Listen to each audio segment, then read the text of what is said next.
Nessa aula, nós vamos falar sobre a imigração europeia durante o segundo reinado do Brasil, ou seja, governo de Dom Pedro II. E também o surto industrial que ocorre por um período durante o governo também de Dom Pedro II. Os principais fatores para a imigração europeia no Brasil foi devido à expansão do café, a Lei Eusébio de Queiroz, de 1850, que proibia o tráfico negreiro para o Brasil, atendendo interesses ingleses, o interesse também no embranquecimento da população devido ao darwinismo social muito em moda na época na Europa, e as tentativas de substituir uma mão de obra que não poderia mais ser usada com tanta frequência por uma outra mão de obra, que seriam os imigrantes. Então, essa lei Eusébio de Queiroz é uma lei que proíbe a vinda de negros escravos, e acontece um porém nessa proibição. Não posso trazer negros escravos, mas aumenta o tráfico interprovincial de escravos, ou seja, alugar, roubo de escravos para vender para outros estados. Então, ao mesmo tempo que leis favorecem, elas também têm as suas consequências negativas ou as suas consequências positivas. Quem é Eusébio de Queiroz? É o autor da lei, um senador. Aprovada essa lei Eusébio de Queiroz em 4 de setembro de 1850, durante o segundo reinado, não é dando fim à escravidão, dando fim ao tráfico negreiro. E automaticamente ela foi muito positiva, pois libera capitais para serem investidos em outras atividades, principalmente o surto industrial que vai acontecer no Brasil nessa época também.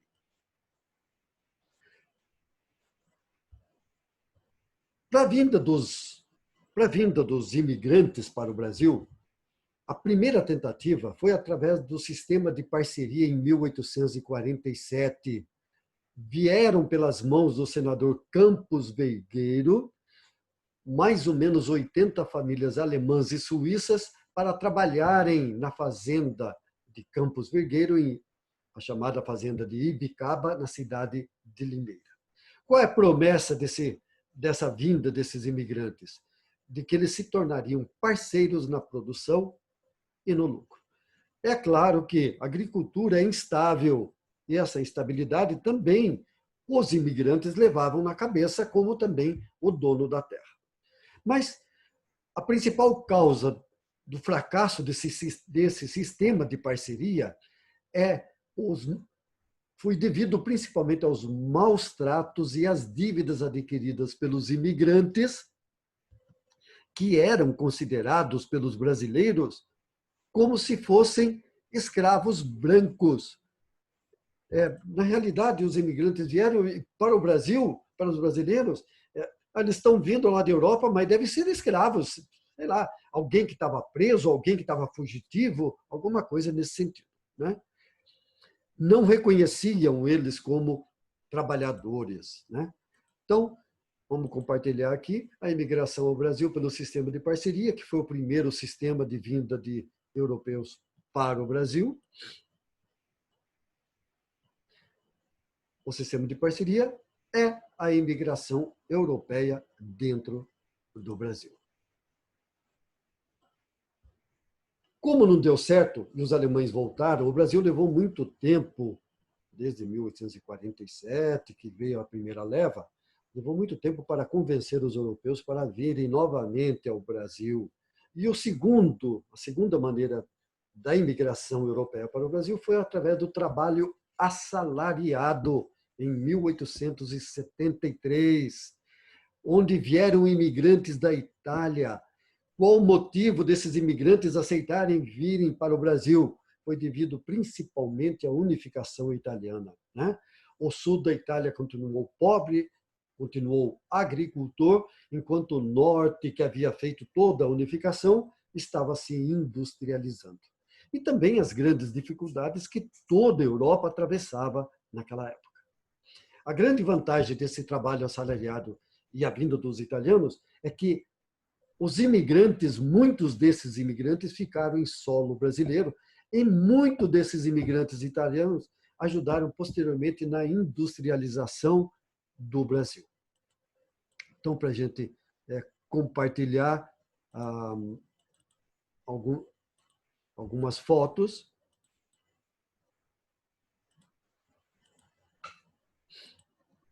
Aqui são os italianos, que chegavam no Porto de Santos, principalmente, subiam depois a serra e vinham para a cidade de São Paulo, principalmente onde estava o café.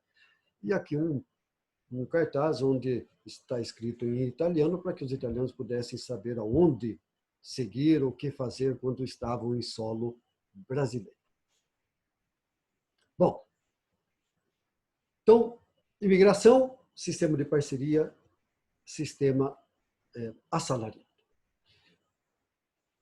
O surto industrial no Brasil teve como causas, não é uma industrialização potente, não é igual a Inglaterra, igual a Europa estava fazendo, mas nós tivemos o nosso surto industrial já no governo de Dom Pedro II.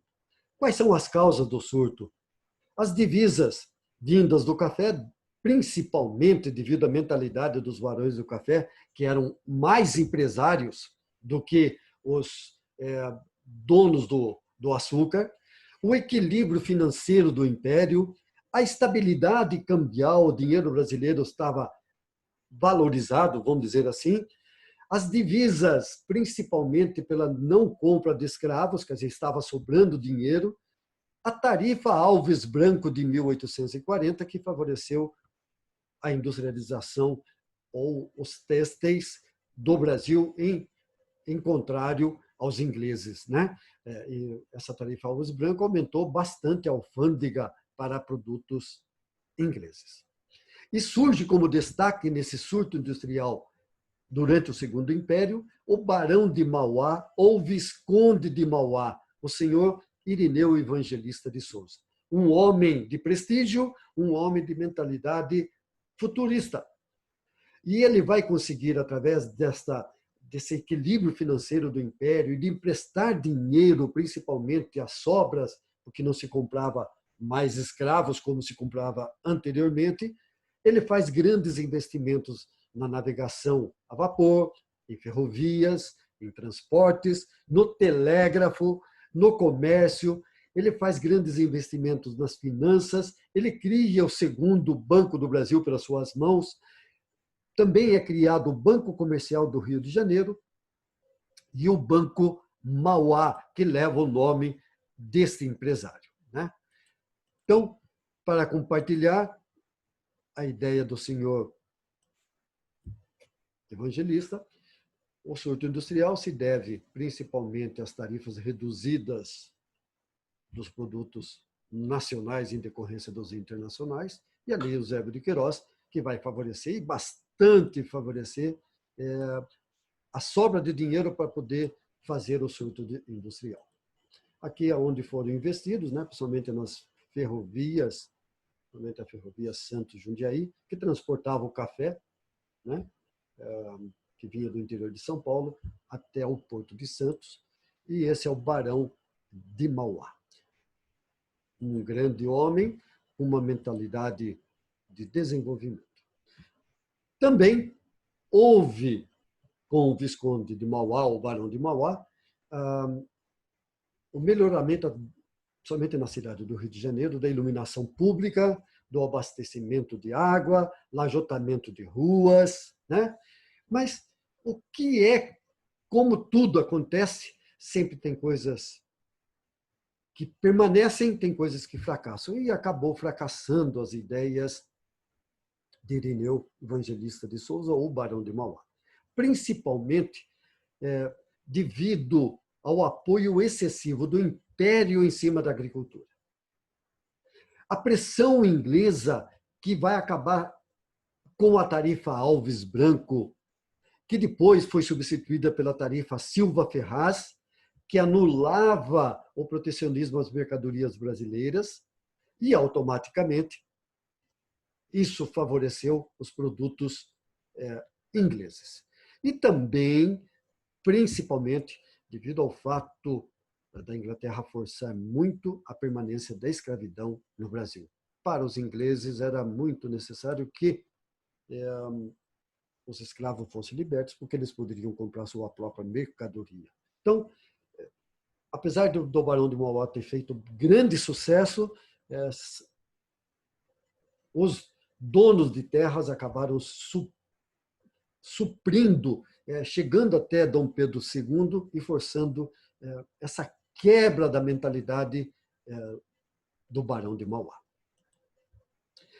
Mas isso não significou uma estagnação dentro do Brasil. Houve grandes transformações, principalmente nos sociais. Né? Quais as mudanças sociais da época?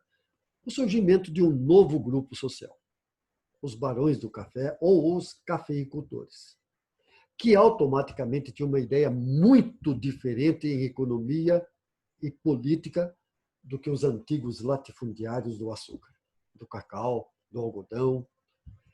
E as grandes transformações sociais foi a substituição do trabalho escravo, já está sendo gradativo isso, pelo assalariado. Também houve desenvolvimento de atividades industriais, comerciais, financeiras e, principalmente, com essas transformações, ideias vindo da Europa para cá, adesão ao republicanismo. Então, não foi um nada esse surto industrial, muito pelo contrário, muito pelo contrário.